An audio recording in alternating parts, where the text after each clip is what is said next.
Question है आपका, दिए गए फिगर में कितने त्रिभुज है, तो इसे हम काउंट करते हैं। तो इसके लिए हम फिगर अलग से बना लेते हैं। तो ये हमने यहाँ पर फिगर बनाया अलग से, इसमें हम त्रिभुज काउंट करते हैं। तो इस वाले फिगर में हमें त्रिभुज कैसे काउंट करेंगे, शीर्ष से खींची गई रेखाएं जो आपका आधार है उसे कितने भागों में काटती है वो हम यहाँ पर काउंट करेंगे। तो 1 2 3 4, 4 भागों में यहाँ पर काट रही है। सभी को आपस में जोड़ लेंगे तो 1 और 2 3 हो जाएगा, 3 और 3 6 हो जाएगा, 6 और 4 10 हो जाएगा। तो इसमें त्रिभुजों की संख्या कितनी हो जाएगी, 10 हो जाएगी। तो सिंपल सा यहाँ पर हम काउंटिंग लिखेंगे दोनों साइड। तो दोनों साइड आपके जो आधार है वो 4 4 पार्ट में कट रहा है। तो सभी को हमने लिखकर जोड़ा तो इधर आपके 10 त्रिभुज बने और इधर भी आपके कितने त्रिभुज बने, 10 त्रिभुज बने। और इन दोनों के जुड़ने से कोई भी एक्स्ट्रा त्रिभुज आपका नहीं बनता। तो 10 + 10 कितना हो जाएगा, आपका 20 हो जाएगा। मतलब आपके त्रिभुजों की संख्या कितनी हो जाएगी, 20 हो जाएगी, जो कि ऑप्शन नंबर ए में गिवन है।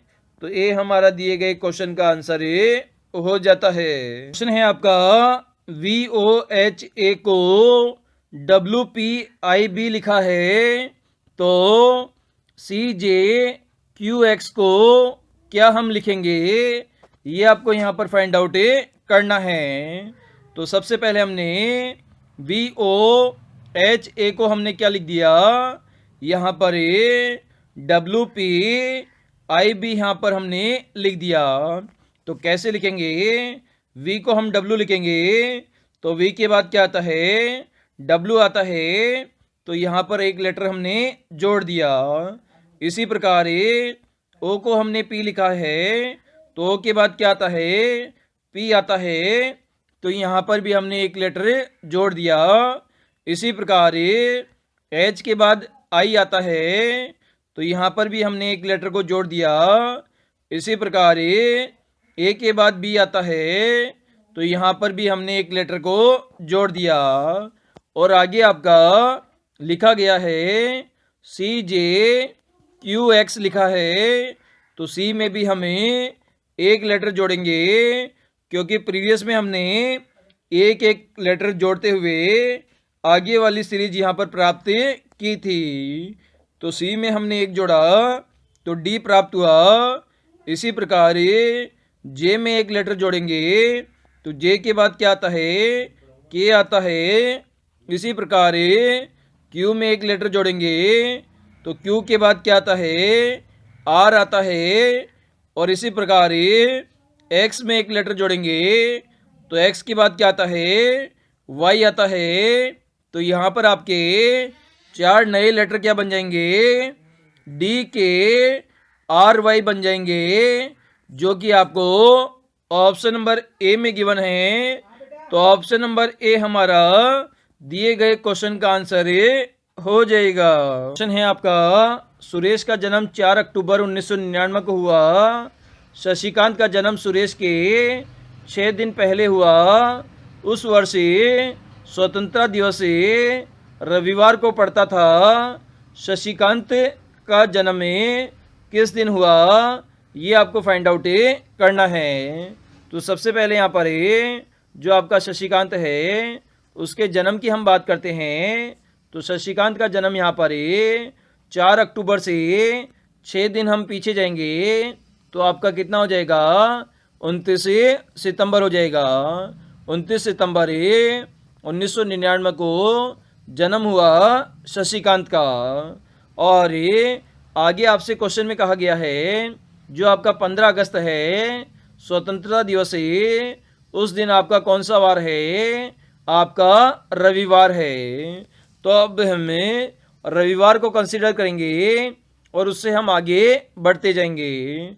तो 15 अगस्त में दिनों की संख्या 31 होती है। तो बचे कितने दिन, आपके 16 दिन बच गए।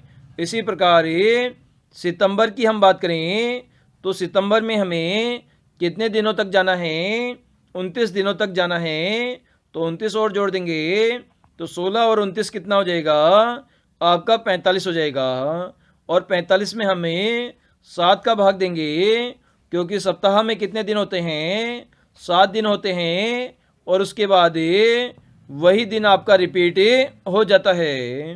तो 7 का हमने भाग दिया तो 7 छिंग 42 तो आपका शेषफल कितने दिन बचे आपके 3 दिन बचे। और आप सभी जानते हैं पहले दिन आपका सोमवार होता है, दूसरे दिन आपका मंगलवार होता है और तीसरे दिन आपका बुधवार होता है। तो तीसरे दिन कौन सा वार आ जाएगा बुधवार आ जाएगा। मतलब ये शशिकांत का जो जन्म है वो बुधवार के दिन हुआ है। और ये आपको ऑप्शन नंबर बी में गिवन है। तो बी हमारा दिए गए क्वेश्चन का आंसर हो जाता है। क्वेश्चन है आपका एक प्लेटफॉर्म पर एक 225 मीटर लंबी रेलगाड़ी ए रुक जाती है और जिससे 375 मीटर लंबी रेलगाड़ी बी निकल जाती है। रेलगाड़ी बी की गति 90 किमी प्रति घंटा है और रेलगाड़ी बी को रेलगाड़ी ए को पूर्ण रूप से पार करने में कितना समय लगेगा ये यहाँ पर आपको फाइंड आउट करना है। तो सबसे पहले इनके समय की हमें फाइंड आउट करना है। तो समय बराबर क्या हो जाएगा आपका 225 मीटर आपको दूरी गिवन है। तो 225 प्लस जो दूरी पार करनी है वो कितनी है 375 है। और इसमें चाल का भाग दे देंगे। तो चाल बराबर क्या होता है दूरी बटा समय होता है। तो समय बराबर क्या हो जाएगा दूरी बटा चाल हो जाएगा। ये आपका फॉर्मूला होता है। अब हम बात करते हैं जो बी ट्रेन है उसकी आपको स्पीड गिवन है। स्पीड कितनी है 90 किमी प्रति घंटा है। तो 90 किमी प्रति घंटे को हमें बदल लेंगे मीटर प्रति सेकंड में बदलेंगे। तो यहाँ पर 5/18 से हम गुणा कर देंगे तो 18 पंजे 90 कट जाएगा। तो 25 आपका मीटर पर सेकंड स्पीड आ जाएगी। कितनी आ गई 25 मीटर पर सेकंड आ गई। समय यहाँ पर हमें फाइंड आउट हो गया है। तो टी बराबर क्या हो जाएगा दोनों को जोड़ लेंगे 5 दूनी 10 हासिल 1 7 और 1 8 8 और 2 10 हासिल 1 3 और 1 4 4 और 2 6 डिवाइडेड बाय आपका वो हो जाएगा चाल हो जाएगी। तो चाल को हम v से डिनोट कर देते हैं। तो यहाँ पर हमें चाल हमें निकालनी है। तो 600 बटा टाइम आपका हो जाएगा। तो 600 में हमें टाइम आपके पास में 25 सेकंड है। तो 25 का हम भाग देंगे तो 25 दूना 50 2 बार आपका भाग जाएगा। उसके बाद में 10 बचेगा 10 के आगे 0 लगाएंगे तो 100 हो जाएगा 25 चौके 100। तो यहाँ पर 24 सेकंड आपका यहाँ पर टाइम आ जाएगा जो कि आपको ऑप्शन नंबर डी में गिवन है। तो डी हमारा दिए गए क्वेश्चन का आंसर हो जाएगा। मतलब रेलगाड़ी बी को रेलगाड़ी ए पूर्ण रूप से पार करने में 24 सेकंड का समय लगाएगी।